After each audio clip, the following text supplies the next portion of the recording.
join us in welcoming our distinguished Columbia College alumni.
Stage our esteemed faculty and the officiants for this morning's ceremony.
On behalf of the Dean, the faculty, and the Columbia College class of 2017, I respectfully ask your permission to begin these Class Day exercises.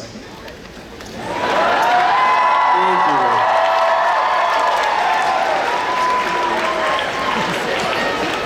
President Bollinger, Vice President Madigan, Dean Valentini, Ms. Wright, distinguished faculty, esteemed alumni, and guests. I am proud to recognize the members of the class of 2017 and mark their shared and individual accomplishments in these Class Day exercises. At this time, I would like to invite Jordana Narin, President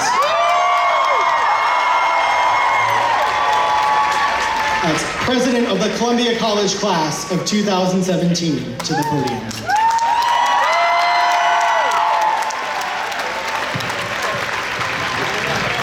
Thank you, Matthew. Okay.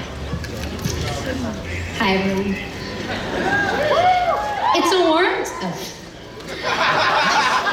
It's a warm day in the beginning of April, but I'm cooped up deep inside the labyrinth that is our student center, fidgeting on a backless stool that accommodates the near but not quite entire circumference of my behind, crossing my legs the way I've seen in movies. I feel my underarms begin to sweat.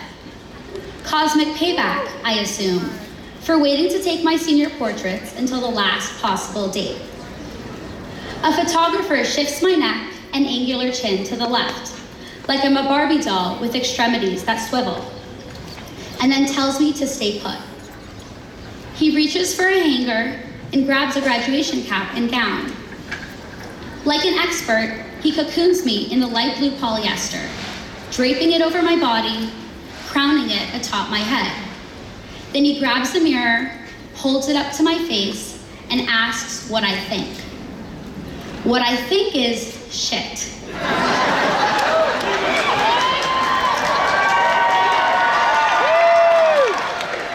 What I think is, this is actually happening.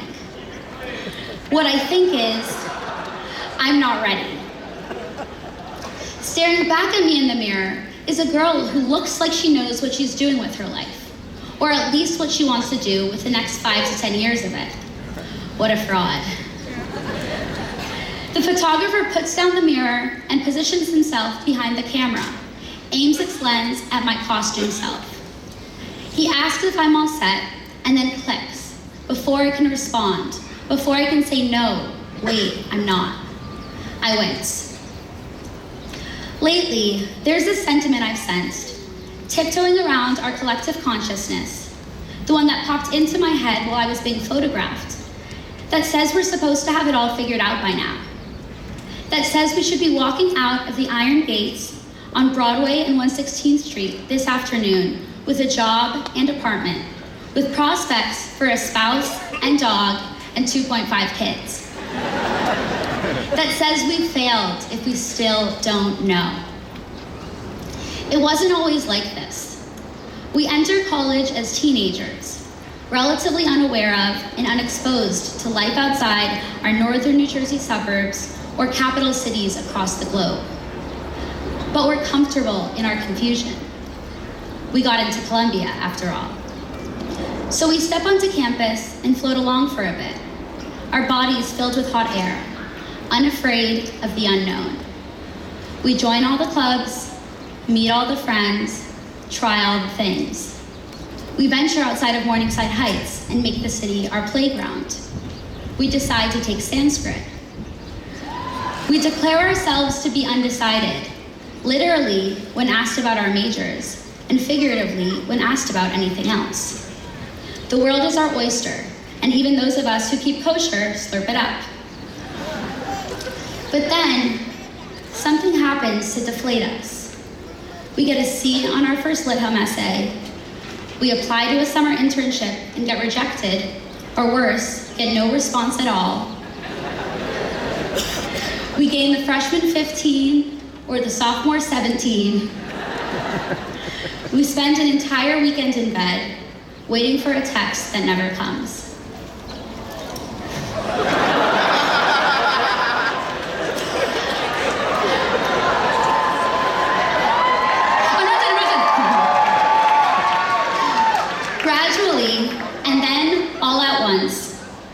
learned the hard way how the foreign can be frightful, the unpredictable unnerving.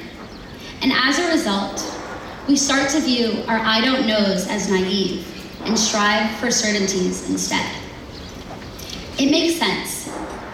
Answers are neater than questions. But in a pressurized race to figure it all out, we've forgotten there's no deadline for uncertainty. We've forgotten that it's okay to not know, forgotten that none of us really do. In an effort to avoid the road less traveled, we've forgotten that the truth is, most of us have barely stepped foot on the path. I still don't know what I want to do, where I want to go, who I want to be. And if I figure it out and then change my mind when I'm 23 and when I'm 89 and every day in between, I have to think that makes me lucky. If you wake up tomorrow or in a year or decade from now and decide you no longer know something you once thought you did, I think that makes you lucky too. We're all lucky. We got to spend 4 years at this magical and often infuriating place, asking questions and trying new things and continuously changing our minds. We knew uncertainty was okay. And when we pack up our bags today or tomorrow or this weekend and finally, inevitably, eventually leave this place, this bubble that's about to burst, I hope we remember it still is. The future is ours, 2017. Congratulations, not just for today, but for every day of the past 4 years and every day to come. I love you all.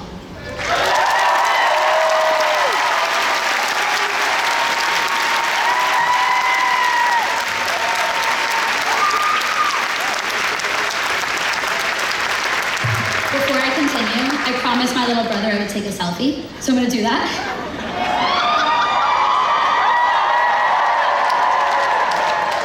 Okay, thanks. Also, happy early birthday, Brennan.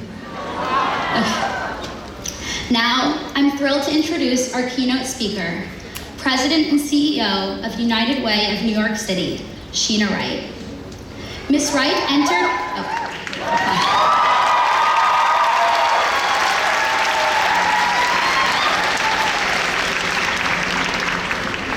Ms. Wright entered Columbia at the age of 16. As an undergraduate in Columbia College, she co-founded the Pan-African House,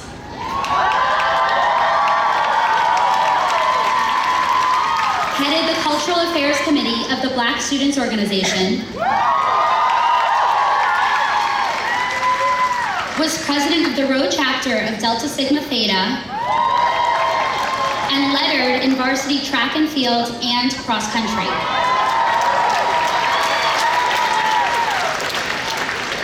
She then attended Columbia Law School, where she graduated as a Harlan Fiske Stone Scholar for her outstanding academic achievement. She went on to become the second female African-American lawyer in the history of Wachtell, Lipton, Rosen, and Katz.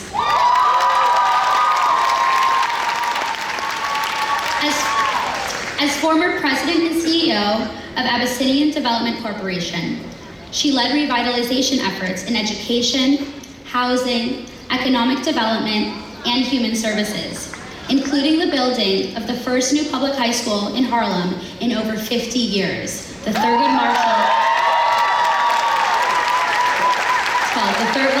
Marshall Academy for Learning and Social Change.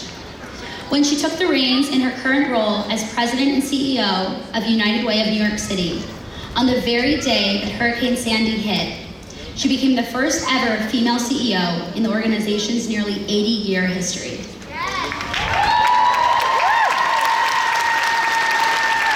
But she met that challenge and many others, actualizing a collective impact strategy, refocusing the organization to ensure that it is connecting people to benefits, driving to double the number of children reading proficiently by 2020, and working to help our struggling neighbors become self-sufficient. Ladies and gentlemen, please join me in welcoming a fierce advocate for children, our neighbors, our community, and each and every one of us, Ms. Sheena Wright.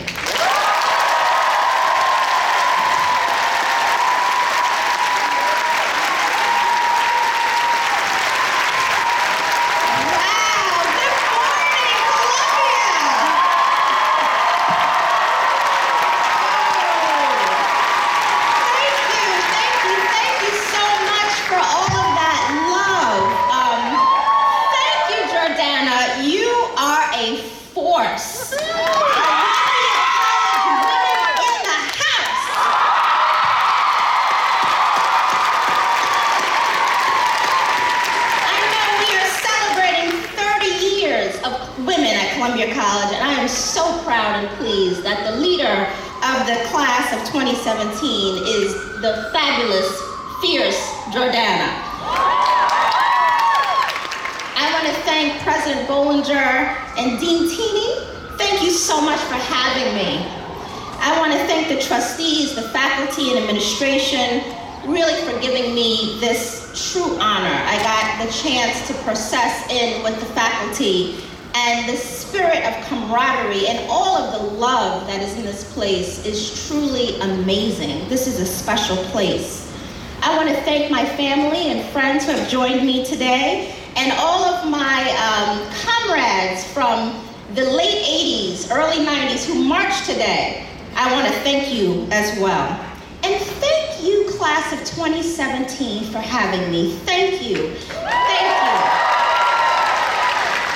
I have to say, it is always great walking through those gates, remembering my college days. As you heard, I entered Columbia when I was 16, and that was 31 years ago. You could do the math. I was a young girl from the South Bronx who came, that's right, the Bronx is in the house. I came to Columbia by way of a boarding school in Pennsylvania. The world was very, very different then. Nelson Mandela was still in prison, and apartheid was still the law of the land in South Africa. Graffiti was seen as a public nuisance and not high art, as it is today. Hip-hop was described as a fad that would soon pass away. Ronald Reagan was the president of the United States. Passing the torch to George H.W. Bush in my senior year. And when I graduated, the 30-year fixed mortgage rate was over 9%. Yes. There's more. To add insult to injury, there was no internet. Can you believe that? No cell phones, no personal computers, and there were actually books in Butler. I mean, you actually had to go there and search for them and pull them off the shelves and read them in order to get your work done. I mean, it was just, I know, right? Can you believe that? I distinctly remember I had to write my senior thesis, all 50 pages of it, in longhand. And my dear friend, I know, and you guys probably don't even know how to write in longhand anymore, right? My dear friend and sorority sister, who was a master typist, she typed it up for me, and thankfully she edited it heavily along the way. And I had to, she did it on a word processor. You don't know what that is. I then had to sprint across campus to hand it in to none other than Professor Eric Foner, who is here today. One of my heroes. There was no email, people, and thank you, Eric Foner. Thank you, Professor Foner, for your stewardship, your guidance, all that you poured into me and so many of us. We are so grateful. While so much about the world and Columbia has changed from the time I walked along College Walk as a student, so much is actually really the same. When I came to Columbia, like most of you, I quickly found my community. The athletes, right, the track team, the revolutionaries on the Black Student Organization, those committed to public service of Delta Sigma Theta sorority.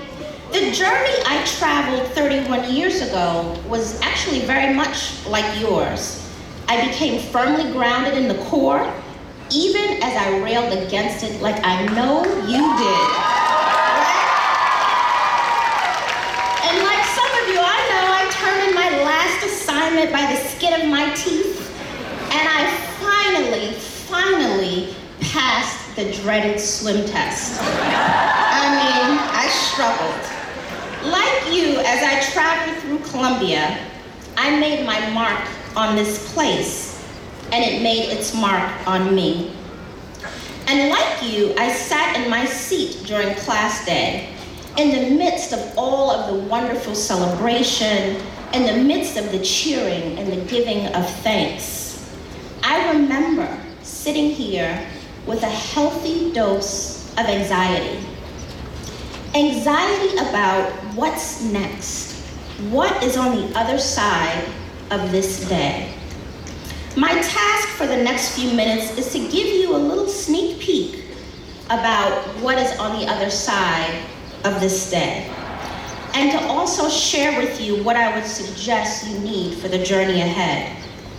And last but not least, class of 2017, I want to share with you what we need so desperately from you. First, what should you expect? What is on the other side of this day? You heard me describe the era I came of age in at Columbia, and the first thing you should expect is that the world will change dramatically and unexpectedly. I think you all probably know this more than most.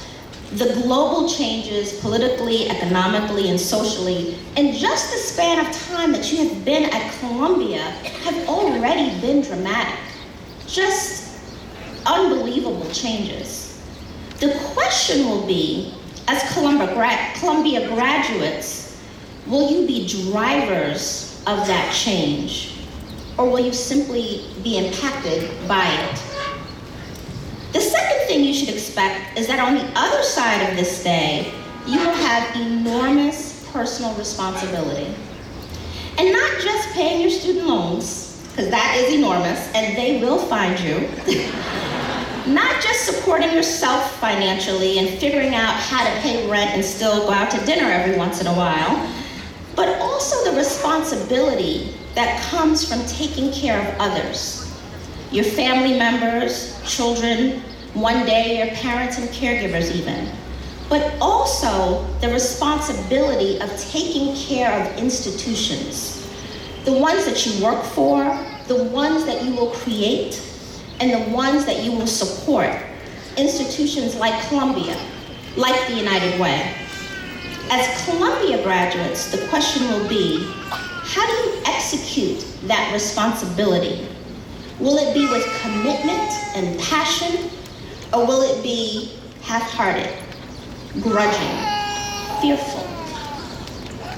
The third thing I want to share with you is that you will have unexpected personal challenges and unexpected personal triumphs. Some of you I know are planners. I had a classmate, she planned her entire life past Columbia. She was going to get married at 25, start having children at 27, get her doctorate by 29, and be a tenured professor at 31. I, on the other hand, wasn't going to even think about getting married and having children until I was maybe 35. And I was going into the Peace Corps directly out of Columbia, and I was probably going to live in South Africa and be a freedom fighter. That is what I knew. Needless to say, she never got married and had children. And I got married and had my first child immediately after college. Shocking. And I started my career at Wachtell, Lipton, Rosen & Katz, the most preeminent corporate law firm in the world, a far cry from South Africa. That just goes to show that whether you've got it all planned out, or whether you're someone who is a bit more laid back and floats along, regardless, you will have challenges and triumphs that will rock your world. You will deal with death, disease, the loss of a job. You'll be faced with an ethical dilemma at work or at home. And you will have amazing triumphs, winning battles that seemed unwinnable, reaching heights that you could not have imagined, and finding personal fulfillment, happiness, and satisfaction that is so deep and abiding that sometimes you just have to pinch yourself, wondering what you did to deserve it all. And the question will be, as Columbia graduates, do you fully appreciate, benefit, and learn from these triumphs and challenges? Or will you just get through them, losing what their full impact is meant to be on your life? I know none of this is rocket science and perhaps seems so obvious to your 20-something selves. Sure, there'll be significant change in the world. Sure, you'll have significant personal responsibilities. And of course, you will have personal challenges and personal triumphs. You've probably experienced all of these things already. But on the other side of this day, the stakes are much higher than they've ever been. And what I want to leave you with is a few suggestions of what you will need on the other side of this day. Some suggestions to help you drive change, execute your personal responsibilities with commitment and passion, and to firmly appreciate, benefit, and learn from the challenges and triumphs that you will face. I will suggest to you 3 things that you will need on the other side of this day. The first is openness. The second is curiosity. And finally, and most importantly, an acute appreciation of your power and influence. Openness. Really, truly being open to hearing and trying to understand a different point of view. Have mercy. We need that so much in the days today. When I told you about my days at Columbia, I described finding my community of athletes, revolutionaries, those committed to public service. But what they really were my tribes. One of the things you learn here is how to become firmly entrenched in a specific ideology. At Columbia, we have been known to draw battle lines around our beliefs and to fight to the death around them. And I understand while you're here, you're coming of age, you're trying to figure out who you are in the world, and it's important to put a stake in the ground. But on the other side of this day, I challenge you, the class of 2017, to be open. Get outside of your tribe and really try and hear and connect with others that have a different point of view. You'll be so surprised by what you can and will accomplish when you do. I run the United Way of New York City. It's a nearly 80-year-old nonprofit that has strong ties to the corporate sector. We are committed to helping low-income New Yorkers achieve a level of self-sufficiency. And I have to tell you that almost half my board, all successful and accomplished people, are Columbia College graduates. There's no surprise there. Across many generations. And many of them, I will tell you, I would have never even talked to during my days on campus. I would have declared them my ideological enemies because they belonged to groups, to tribes that had a different worldview than my own. Others on my board would have been comrades in arms. We would have been getting arrested together as we chained ourselves to Hamilton Hall like we like to do. But as different as our experiences and points of views were, and even are now, by being open and really willing to listen and hear someone with a different point of view, what you will find is that there is care, commitment, and concern for the very same things. We all want a healthy, vibrant city and nation where there's opportunity for all. Whether we call ourselves Democrats, Republicans, or Independents, we all have common goals and desires. And at the United Way of New York City, the institution so many Columbia graduates are responsible for stewarding, we are open and committed to one another to achieve those common goals and desires. And we are having a significant impact on moving the needle for low-income New Yorkers in this city. The second thing you will need on this journey is healthy curiosity. Always try to find the lesson in everything. When you're experiencing challenges and even the triumphs, always ask yourself, what is the lesson in this? How did I get here? What can I learn from this experience to make me better and help others? If Columbia does anything, it stokes your passion for learning.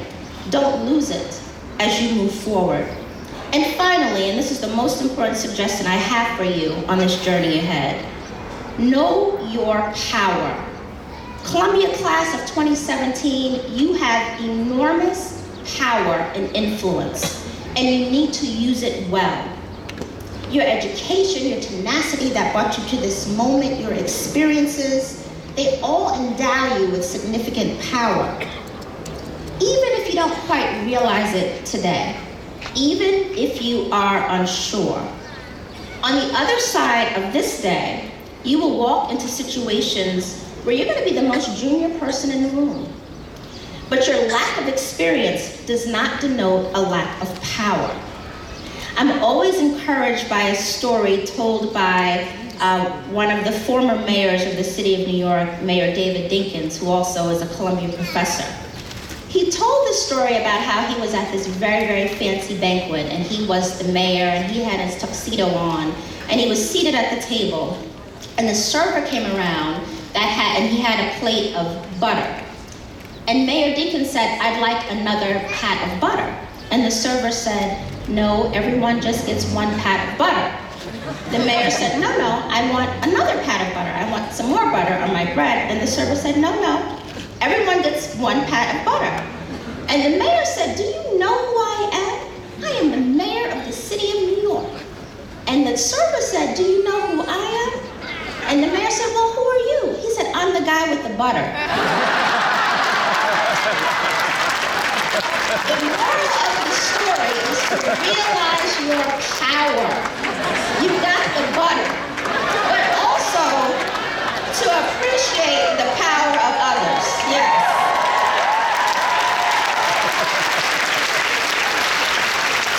And finally, Columbia class of 2017. In the midst of the world changing as significantly and dramatically as it is, in the midst of executing your tremendous personal responsibilities, in the midst of experiencing your own personal challenges and triumphs, you have an obligation, a duty, a birthright as graduates of Columbia to be open, to be curious, and to use your power to drive change in the world with commitment and passion. Now, why do I say as Columbia graduates? Are these edicts more relevant to you than any other graduates? I say absolutely yes. Columbia is a very special place. I cannot think of another institution with the academic rigor, the grounding in the core that gives you such an expansive foundation. An institution with all of this that sits smack in the middle of one of the most populous, vibrant, and diverse cities on the planet. Yes. Class of 2017, you have a unique responsibility as Columbia graduates to drive change in the world with commitment and passion. The responsibility and example has been passed down from our forefathers, like Alexander Hamilton. If you haven't seen the play, I know you know the soundtrack, right? From my classmates 31 years ago and all of the classes that marched in the procession before you, Columbia is the place that forges leaders that assume awesome responsibilities. And on the other side of this day, we have an extremely divided world, and we need Columbia graduates to be open and lead the way. The challenges that are facing our city, 2.7 million New Yorkers cannot make ends meet, while 83% of those households have somebody that goes to work every single day. We have 70% of children in New York City public schools that cannot read on grade level. Climate change, we have a skills gap where employers cannot find the qualified people they need to fill the jobs that they have. Global terror, racism, discrimination, income inequality. We need you, Columbia graduates, like Alexander Hamilton and many of those that came before, to not only think of your personal success, but to take on the responsibility of solving the problems that are waiting for us on the other side of this day. Because you, Columbia class of 2017, based on your unique experiences, you actually have what it takes. And it is your birthright and your responsibility to do what I know, what we all know you're capable of doing. And I will end with this. Lin-Manuel Miranda really captured Alexander Hamilton and the words that he ascribed to our forefather, who actually lived in Harlem, by the way. In the brief song in the play, history has its eyes on you. Alexander Hamilton says in this moment, "Let me tell you what I wish I'd known when I was young and dreamed of glory. You have no control of who lives, who dies, who tells your story. I know we can win. I know what greatness lies within you. But remember, from here on in, history has its eyes on you. On the other side of this day, Columbia Class of 2017, history has its eyes on you. Make us proud. Thank you.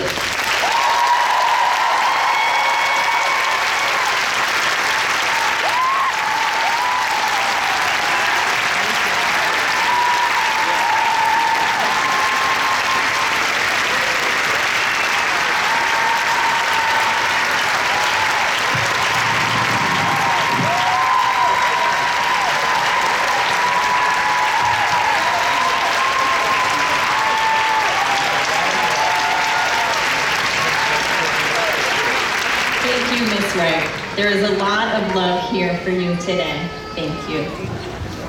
And thank you to the class of 2017 for your passion and dedication to our community. Now, we turn our attention to a few graduates who, like Ms. Wright, have inspired and uplifted our Columbia community during their time here. In each class, there are students who distinguish themselves and their school through superior academic accomplishments and service to others.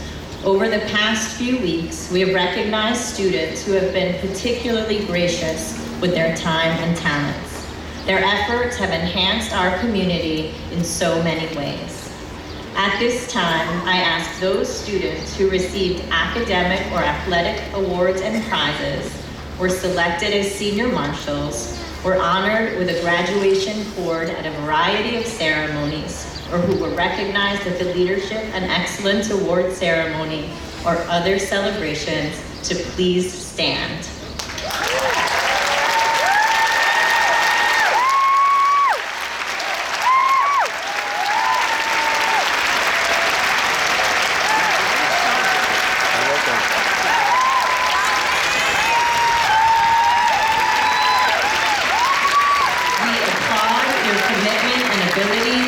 Grateful for your contributions to Columbia.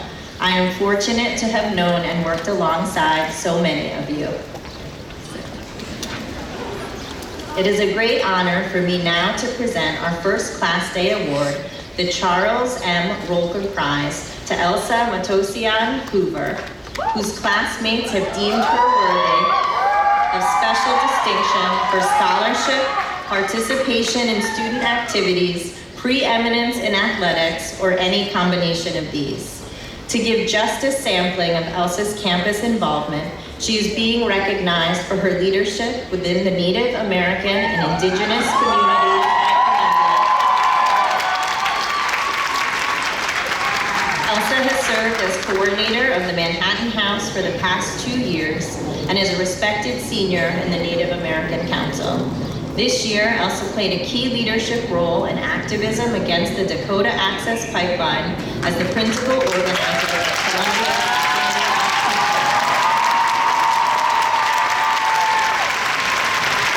The only undergraduate student serving on the New York City Stands for Standing Rock Collective and a key contributor to the nationally noted Stand Rock syllabus.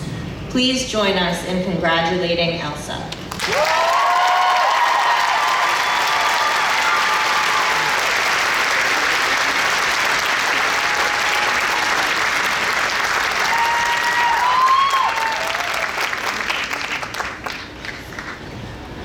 I would now like to invite Lisa Hollova, Dean of Academic Planning and Administration, to present the recipients of this year's academic awards.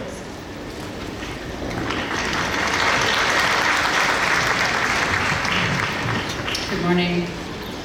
On behalf of the faculty, it is now my honor to present 4 awards for academic achievement: the Albert Asher Green Memorial Prize, the David B. Truman Alumni Award, and the honors of salutatorian and valedictorian. The Albert Asher Green Memorial Prize was established by Mr. and Mrs. Asher Green in memory of their son, Albert Asher Green, class of 1914. This prize is awarded to the senior who's been a student in good standing in the college for at least 3 years and who has made the best record of scholarship. The 2017 prize, it is awarded to Dayalan Rajaratnam.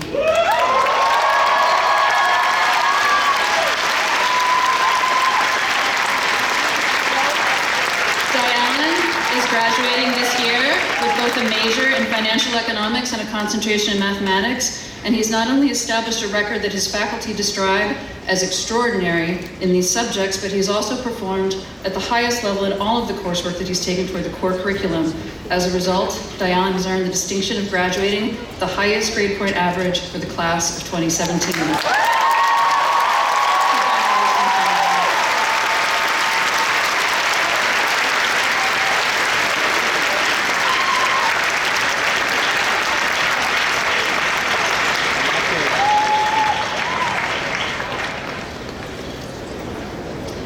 The David B. Truman Alumni Award was established to honor David B. Truman, former dean of the college, and is given to the Columbia College student who has made the most distinguished contribution to the academic affairs of the college. This year's recipient is George Liu.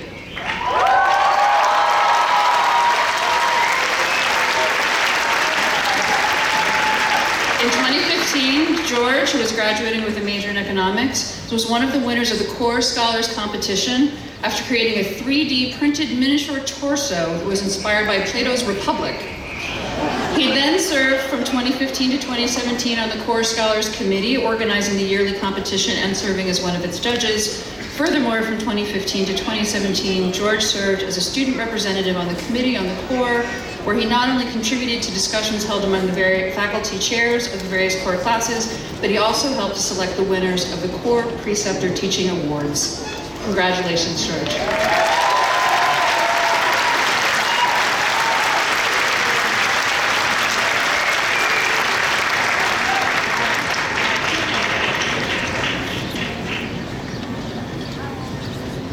From among those students with the highest GPAs in the class, the salutatorian and valedictorian are selected by the Faculty Committee on Honors, Awards, and Prizes.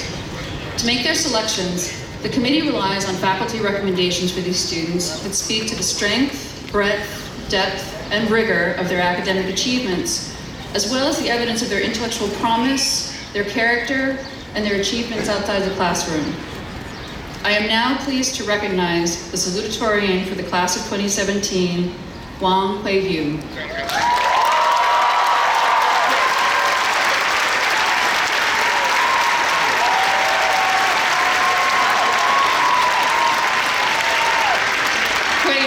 Who is graduating with a major in art history and a concentration in anthropology, also studied abroad in spring 2016 at Columbia's Greed Hall program in Paris. She speaks French and Mandarin and is currently learning German. A Lok Chang Kim Foundation Scholar for Art History from 2014 through 2017, she has interned at the American Federation of Arts through the Columbia Arts Experience, the Asia Art Archive in America, and Singapore's National Gallery, and she's currently developing workshops which she will facilitate at Singapore's Open Festival in summer 2017, which is a public engagement initiative of the Singapore International Festival of Arts. Hui-Yu also serves as a board member for the Columbia University Artist Society, and she is a volunteer with Read Ahead, a nonprofit organization that matches elementary school students with reading mentors for weekly reading sessions. Congratulations, Hui-Yu.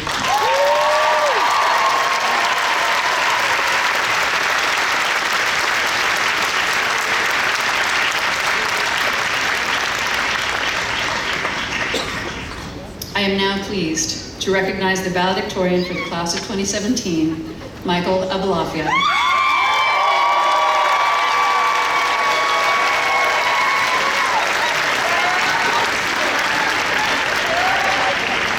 Michael, who is graduating with a major in English, was inducted into Junior Phi Beta Kappa in January of this year. In summer 2016, he received the Richmond B. Williams Traveling Fellowship to conduct independent research at the BBC's Written Archive Centre in Reading, England, where he uncovered writings by major 20th century authors which were unknown to current scholars, and he hopes to publish these findings later this year. Michael is co-editor of the Book of Jade, a book-length scholarly edition of a collection of Victorian poetry, and also of Dead Reckonings, a scholarly periodical in the field of Gothic literature.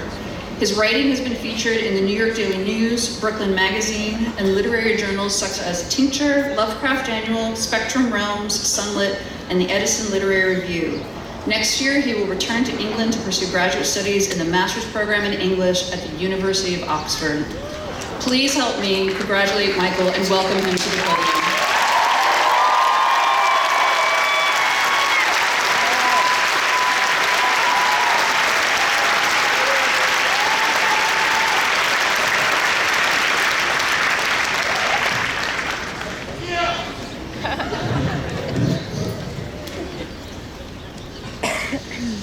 I was worried that I would get up here and forget how to read, but...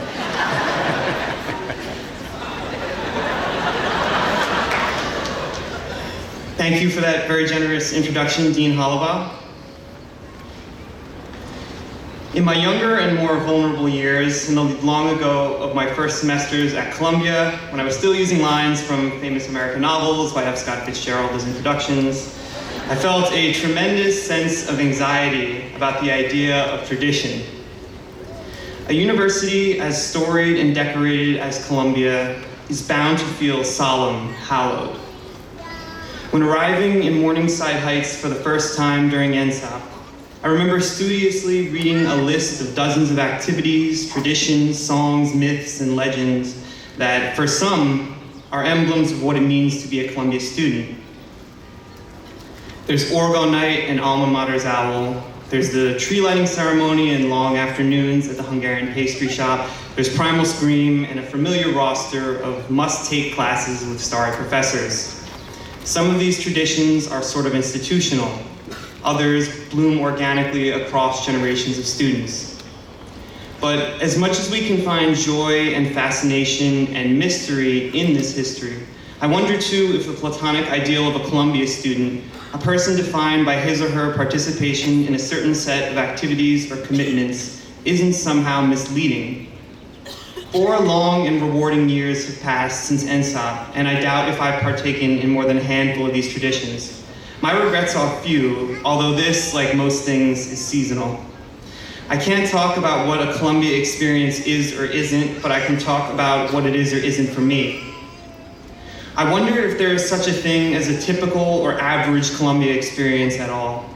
The lived realities of myself and my peers seem to indicate otherwise. It's easy and simple and reassuring to suggest that we're all bound to one another through a shared set of traditions.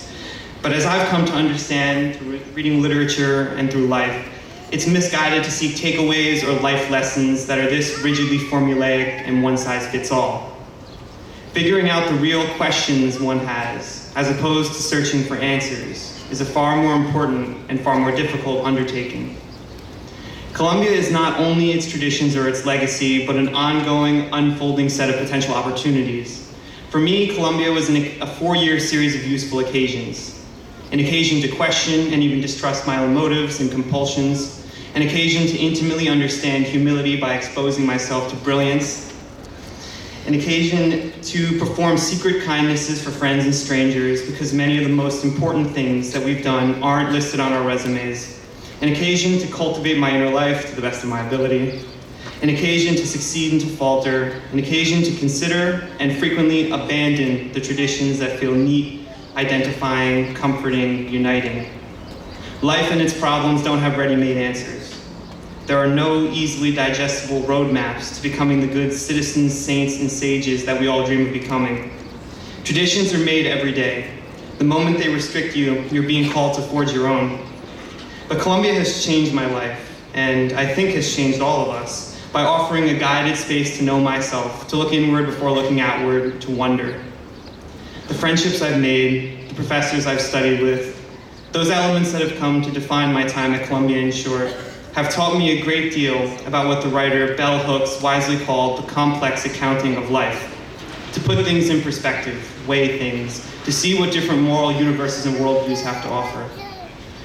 In thought and in action, the rest is up to us. Here's to our own expectations, our own traditions, our own varied experiences, which come not from a history that's been left to us, but from the 1,172 histories that we all as individuals are in the process of creating. Congratulations to the remarkable class of 2017.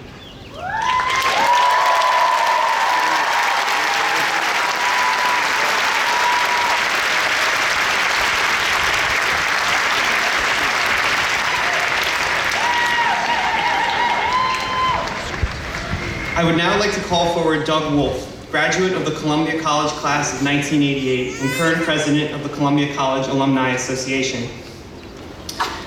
Doug, who graduated with a Bachelor of Arts in Physics, was on the wrestling team, dorm council, board of managers, and performed as a piano accompanist to a variety of student musicians. Today, he is a leading intellectual property attorney at the firm of Wolf Greenfield in Boston, where he works with clients from startups to multinational corporations on a wide variety of matters, including counseling on patents, trademarks, licensing, and litigation. Doug has been recognized by his peers and international organizations with awards for both his professional work and his support to the business community. He has also written many articles and has appeared on television and radio. Please join me in welcoming Doug Wolf to the podium.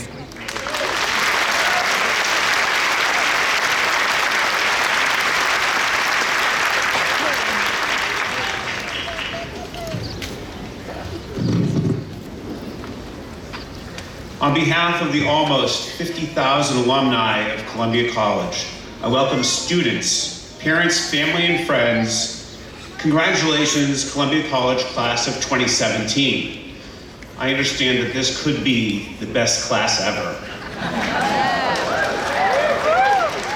Today we honor your hard work and commitment that has allowed you to accomplish this goal. As alumni, we are proud and impressed by the heights that you have reached at Columbia, and we are thrilled to have you join us in the next and lifelong phase as a Columbian. You may have graduated from Columbia College, but your connection to the school and its community has not ended. As you join the ranks of many former students before you, you will find that so much of your future, your choices, and your experiences will have you reflecting on your time here at Columbia College. You had lessons both inside and outside the classroom that will continue to bear fruit in your future endeavors in ways that you cannot foresee. Your experiences here as individuals and as a class will shape you more than you can imagine today. From the core curriculum to jumbo slices at Coronet, from College Walk to that city out there, these experiences have connected generations of Columbians before and will continue to after you. Now you are a lifelong member of our Columbia College Alumni Association and will embody it, perhaps lead it into the future. Enjoy this moment, remember your classmates, keep in touch.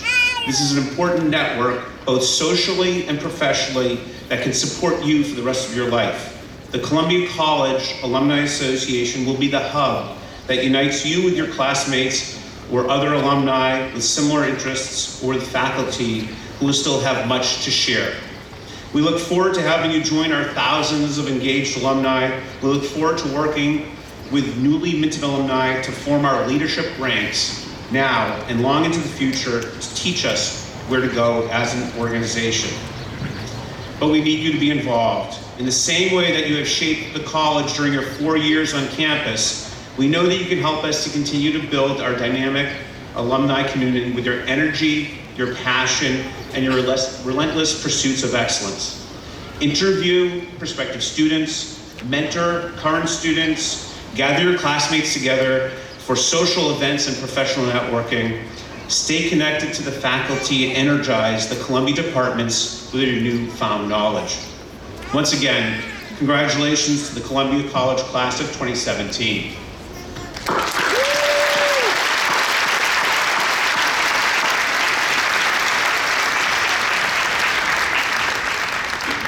It is now my honor to present 3 awards on behalf of the Columbia College Alumni Association. The Alumni Prize is awarded to Brennan Keene Mendez.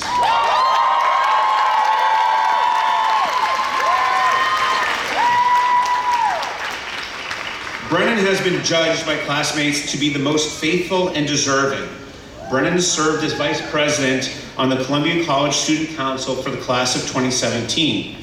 He helped found and chair the Mental Health Task Force, pushing for more diversity on the counseling and psychological services staff so that students of all identities would be represented when seeking counsel. Brennan was also a member of the Advisory Committee on Socially Responsible Investing, leading Columbia to be the first university in the nation to divest from private prisons.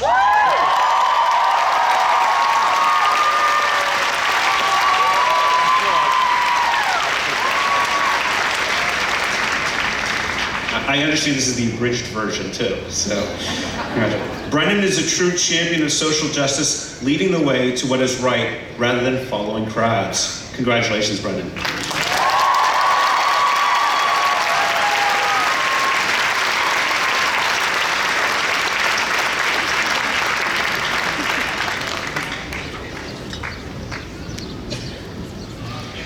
The Robert Lincoln Carey Memorial Prize is awarded to Jeremy Cooper.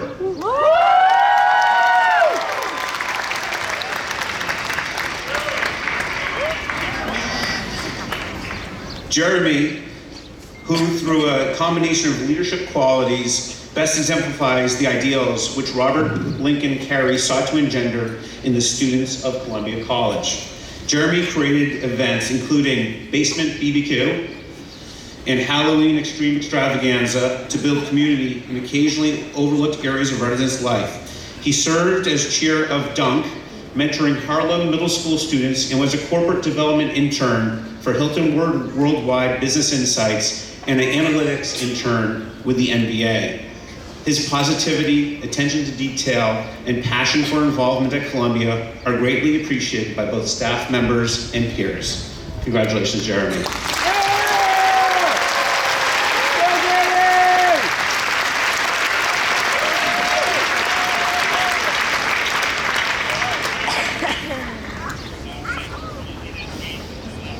The Alumni Association Achievement Award is given to Anuj Sharma,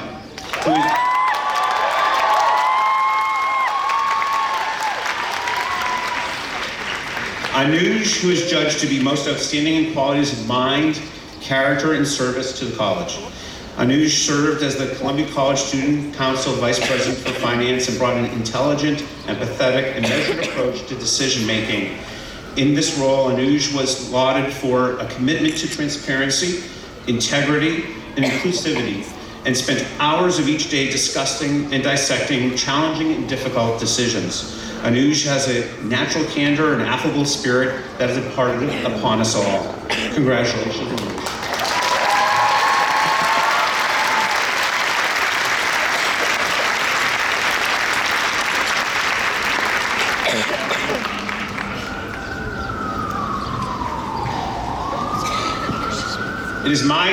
It is now my pleasure to introduce the co-chairs of the class of the 2017 Senior Fund Committee. Ravi Jane Singha and Lainey McGahee for the presentation of the class gift.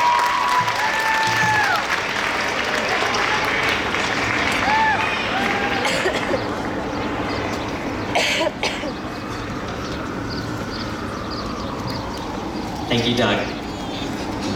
Over the past few weeks, we have lived out both the joys and the sorrows of experiencing our Columbia Lass.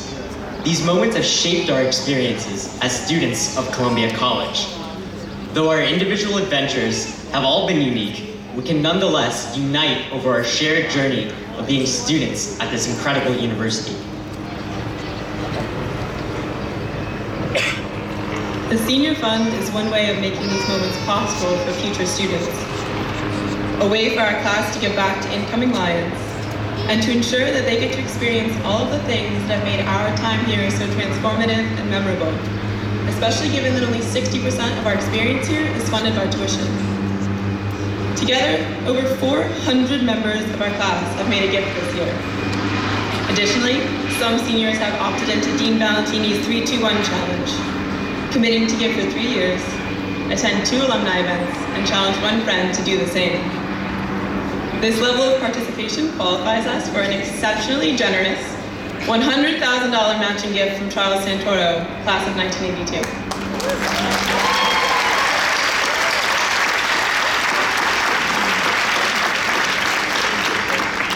None of our work this year would have been possible without the tireless energy and effort of the Senior Fund Executive Committee.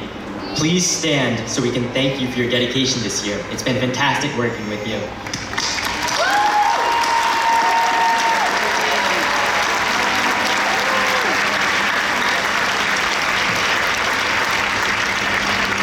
Thank you. Dean Valentini, please join us.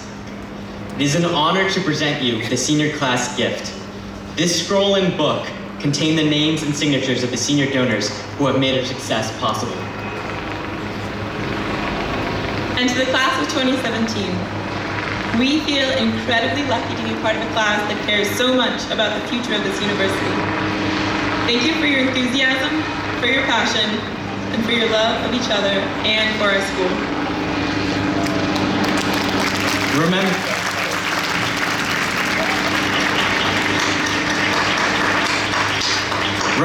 that you are a part of the Columbia family for life, so stay connected and continue to be active members of this incredible community. Thank you and congratulations to the class of 2017.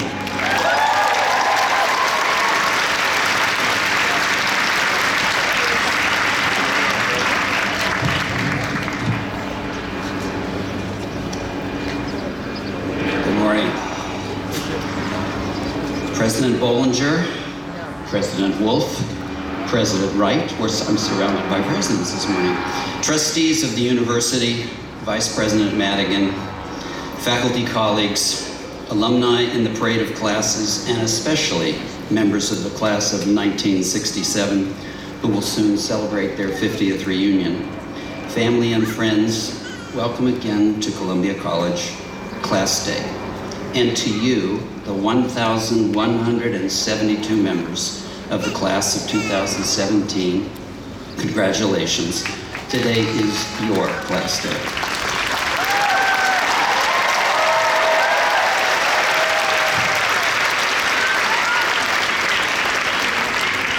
At the senior dinner 2 weeks ago, I told you, the class of 2013, that you were a 10, as in the highest rank on a scale of 1 to 10, and said that you were one of only 4 classes in the 263-year history of Columbia College that could be a 10.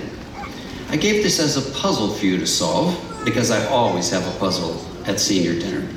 And the answer, which many of you figured out right away, given that you are Columbia College students, was that only 4 Columbia College class years have digits that add up to 10. 1801, 1900, 2008, and 2017. But in saying that the class,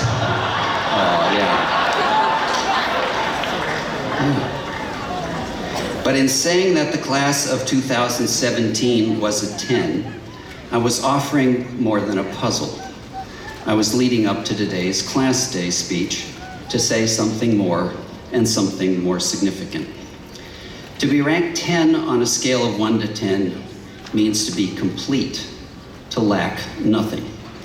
The academic regalia you are each wearing signifies that as a graduate, you have become complete and lack nothing according to the requirements of Columbia College. You have completed the core curriculum, a major or a concentration, or more than one, at least 124 credits, and, as Sheena Wright indicated, 1 swim test. That accomplishment is what you sought when you enrolled at the college, and each of you will be congratulated individually for that individual achievement. Your name will be called today. You will have a handshake with me and then with President Bollinger, and cheers from family and friends. But at senior dinner, I ranked you as a class as a 10, to focus your attention on you as a group, who together are complete, lacking for nothing, when all 1,172 of you are considered together, joined together, added up, just as the digits in 2017 add up to 10. There is enormous pressure for each of us individually to aspire to be complete, to lack for nothing, right now and always. There's a serendipity today. This is in Jordana's remarks as well. Thank you, Jordana, whose vocabulary I can't use in front of a microphone, but I can endorse. Jordana is evidence that Jersey Girl should be a compliment, not a diss.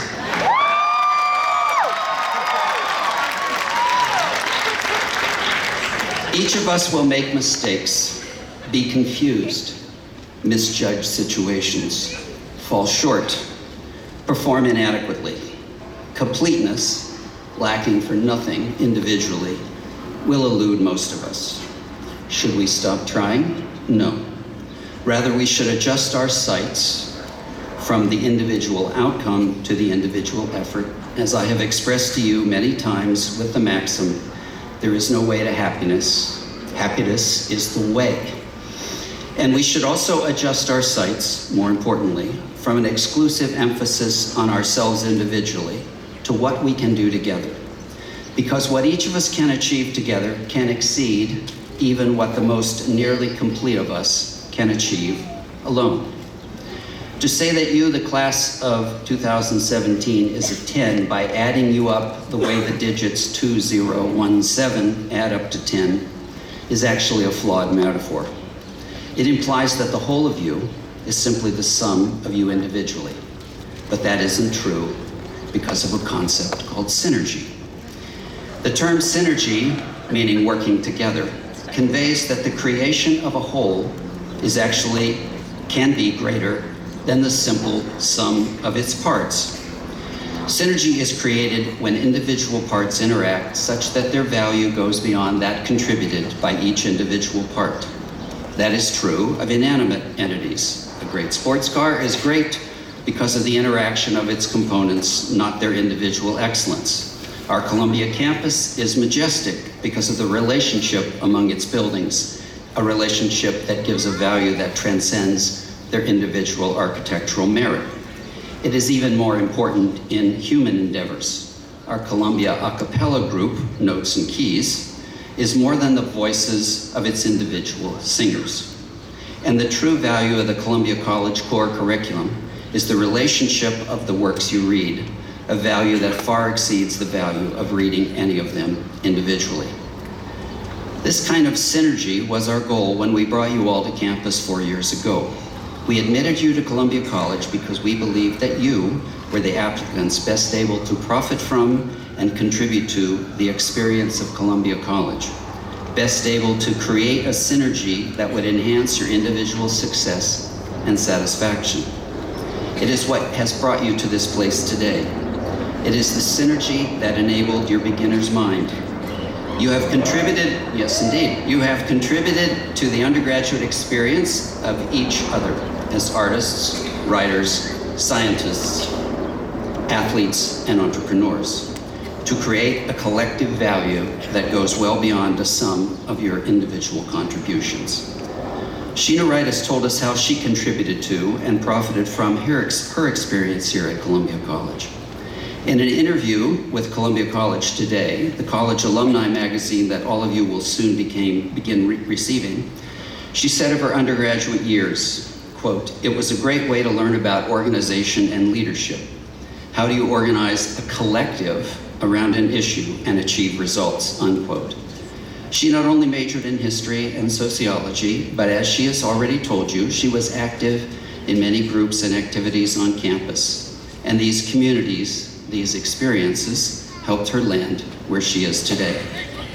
In fact, when she received the John Jay Award for Distinguished Professional Achievement from Columbia College last year, Sheena spoke of the, and I quote, "scaffold of love and support and nurturance that came from every strata of this place, including her classmates, her professors, her coach, the financial aid and dining hall staff, even the deans." She said others saw in her what she didn't and instilled in her the confidence that helped her grow. Today, Sheena's work continues to depend on a very particular synergy. The United Way, the organization that she leads, uses what is called a collective impact approach to bring families out of poverty. This approach brings together different entities, corporate, community, and government partners, to achieve a result, a whole, that the entities could not achieve alone, a whole that is greater than the sum of its parts. I urge you to seek out endeavors that offer that synergy, that give you the opportunity to achieve more working with others than you yourself could. Even if you think you individually can get a rating of 10 from your boss in that performance evaluation, even if you think that big research proposal you are writing by yourself will score a 10 from the reviewers, even if you think the judges will award you a 10 for your solo musical performance. Because the act of working together with others might lead to something better for everyone working together, even you. You might be an 11 or a 12, not just a 10, because that synergy scale goes well above 10. That synergy is what multiplies the value of Columbia College. 4,500 students, 1,000 faculty, 300 staff members, and nearly 50,000 alumni of Columbia College, whose interactions make something of greater value than the sum of our individual contributions. It is the reason I can say Columbia College is the greatest college in the greatest university in the greatest city in the world.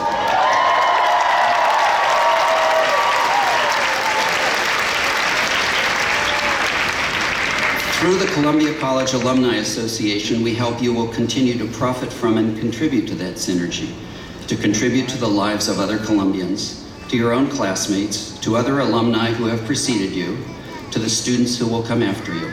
And all along the way, take with you Pantone 292. The blue that surrounds you today, the blue that I introduced you to at Convocation on August 26, 2013, on this very spot, as a visual reminder of your connections to one another. And even more importantly, take with you every day and use Beginner's Mind. It is the secret to your success. As Sheena said, you will find yourselves in rooms when you will be the least experienced people. That's a real advantage because, as you know, in the beginner's mind, there are many possibilities. In the expert's mind, there are few. Despite your expertness today, continue to be a beginner. That will be the secret to your success. So I will close by saying thank you for coming to Columbia College. Thank you for all that you have taught me, and yes, you have. Thank you for all that you have taught us. Thank you for what you have taught one another. Thank you for what you have given to Columbia. Congratulations to all of you, to your families, to your professors, to your coaches, to your advisors, to your mentors. Class of 2017, you are not only a 10, you are the best class ever.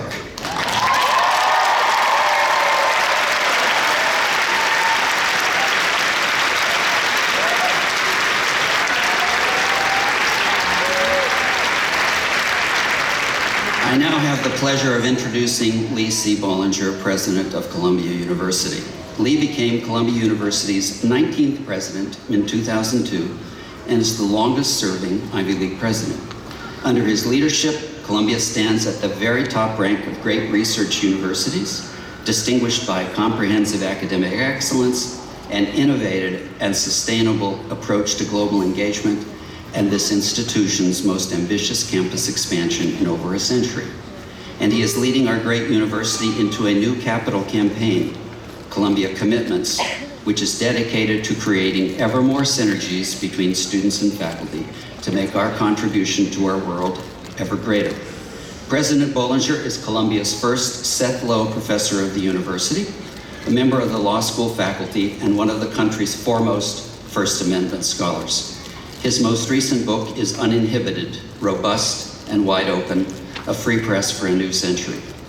President Bollinger is the person who tomorrow at commencement will confer on you, quote, the degree for which you have qualified, unquote.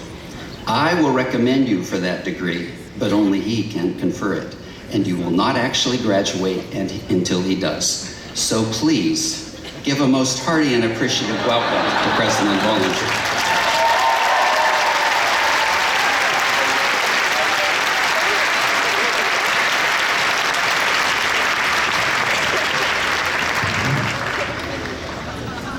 I want to extend my warmest congratulations as well to you, the class of 2017, and to the parents and families and friends.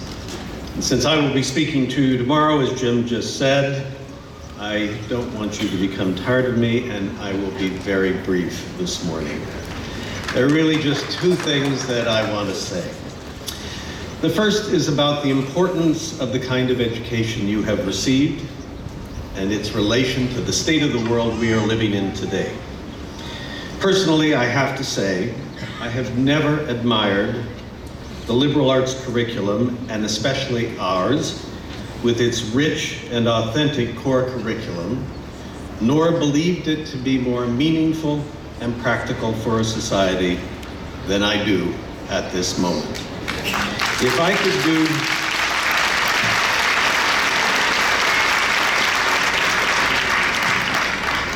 could do anything right now, I would mandate that every political leader in the world return to school.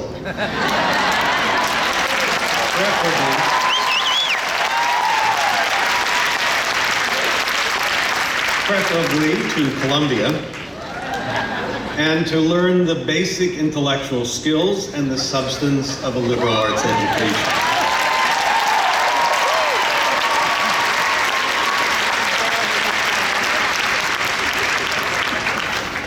Over time, many people have tried to articulate the rationales for the study of the liberal arts.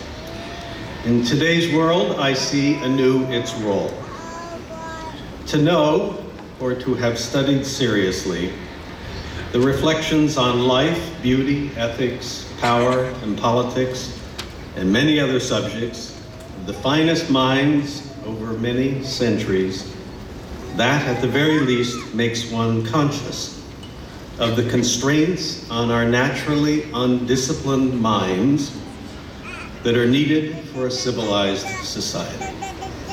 Constraints like reason, the requirement of giving coherent explanations for what we believe and do, and living within the boundaries of fundamental principles such as justice and the rule of law.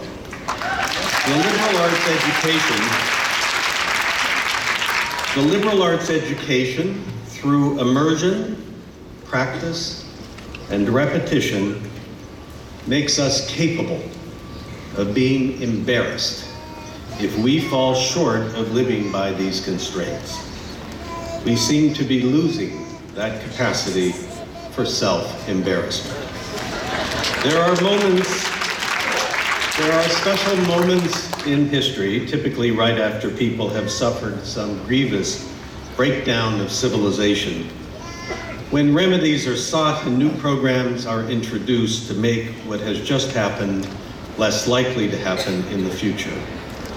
Such was that remarkable period right after the devastation of World War I, when the core curriculum was conceived, as were the Pulitzer Prizes, and as were the very first Supreme Court cases defining what freedom of speech and press mean.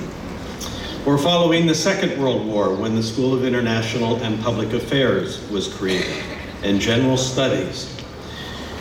And more broadly, the United Nations and the Universal Declaration on Human Rights and the array of international organizations we live with today. It is worth asking whether we are about to enter another such fertile period.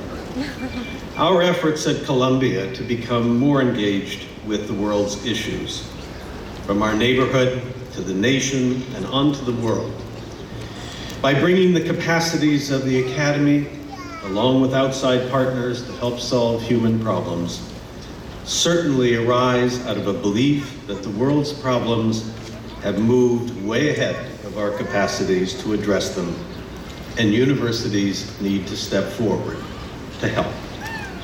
But my main point is that you have received what you have received here at Columbia and in Columbia College is the very, very best of what a liberal arts education can offer and do.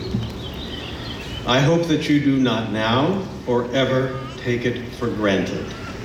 And I hope you insist on its relevance to whatever part of the world you choose to spend your life. Congratulations, and I look forward to seeing you tomorrow.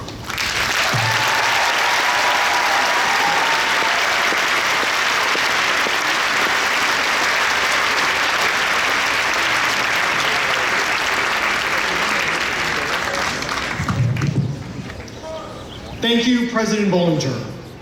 Now, we invite each graduate to the stage for recognition. Advisors from the James H. and Christine Turk Barrick Center for Student Advising, who have supported these students throughout their Columbia careers, have the honor of reading the names of each graduate as they process across the stage to be congratulated by Dean Valentini and President Bollinger. I ask that you please refrain from applause until all members of the class have returned to their seats. Jordana Sophie Nairn.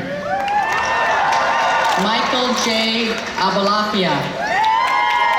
Huang Hui Yui.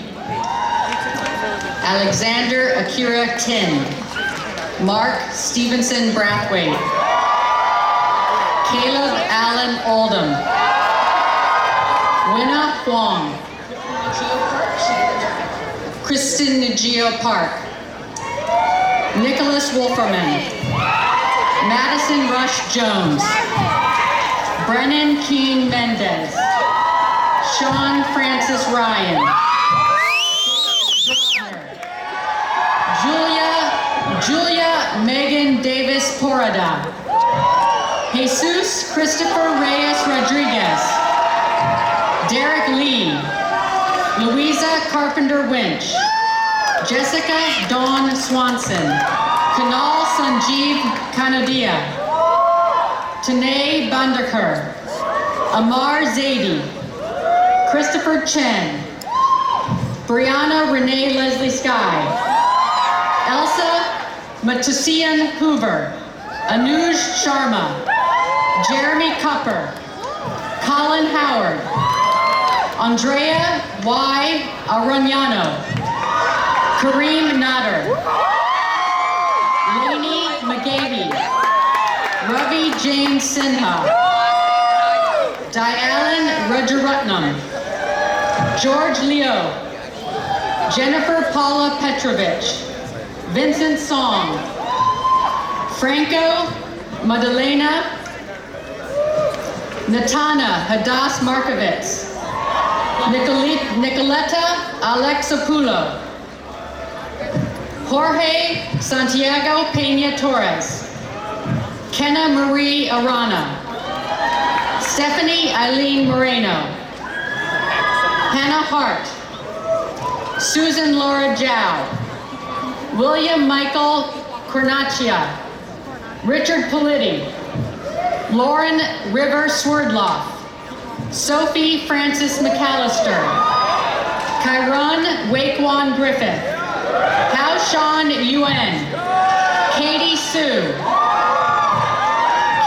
Kyriakis Mourkakis. Sorry. David Matola. Petros Chromidas. Taylor Vanessa Smith. Brianna Lee Brown. Seung Lee. Kevin Choi. Rodrigo Manubens. Lily Schussler. Zealonia Sockwell. Evan Tarr. Benjamin Lozana Drockman. Andre Stillman Adams. Kunal Jatin Shaw. Alok Nimgamgar. Ryan F. Abushakra. Tracy Ting Sao. Sarah Anissa Wright. Rohan Zhang. Christy Alex Jenkins. Jennifer Marie Olson. Emma Bettel Bokler. Eluan Chai Taraskevich. Camille Smooth Peterson. Mia Perez. Vivian Chen. Kathan Rao. Kevin Patrick Zeitz. William Brandon Rodriguez. Cowan Imsa Kulrat. Benjamin Aaron Libman. Chase Michael Morris. E.G. Jung. Phoebe Alexis Judge. Jesus Abraham Moravalle. Rebecca Hope Gelman. Bradley Gerard Davison. Zoe Mitrofanis. Zachary Charles Flick. Alexandra Villarreal. Gabriella Ann Levy. Kevin Christopher Pollock. Samuel Cheng Shi Shao. Damon X. Hart. Olamide Adeniyi. Sarah Dupay Sirnoa Kuranga. Elizabeth Dakota Monroe. Adanma Chiamara Raymond. Eugene Jenny Jang. Shreyas Visapragada. Judy Zoe. Elizabeth Che Yun Ju. Dorothy Fang. Rebecca Fei Fang. Xiaoming Wang. Tamuno Tonya Brown, Sue Park, Demi Henriquez, Sarah Briggs Reed, Imani Jalen James, Gabriel Hernaiz de Jesus, Alina Fazli, Matthew Edward Tremblay, Alia Padilla, Ayaka Shinozaki, Asha Banerjee, Emily Claggett, Emily Atterbury Burns, Isabella Michelle Sturman Rosner, Sean Brennan, Tai Kwong Lee, Karen Yuan, Claudia Patricia de la Valle, Miranda Sarah Rebecca Cantor, Tiffany Holly Warmouth, Christina P. Tugas, Tristan Cara Moon, Kelly Ren Liu,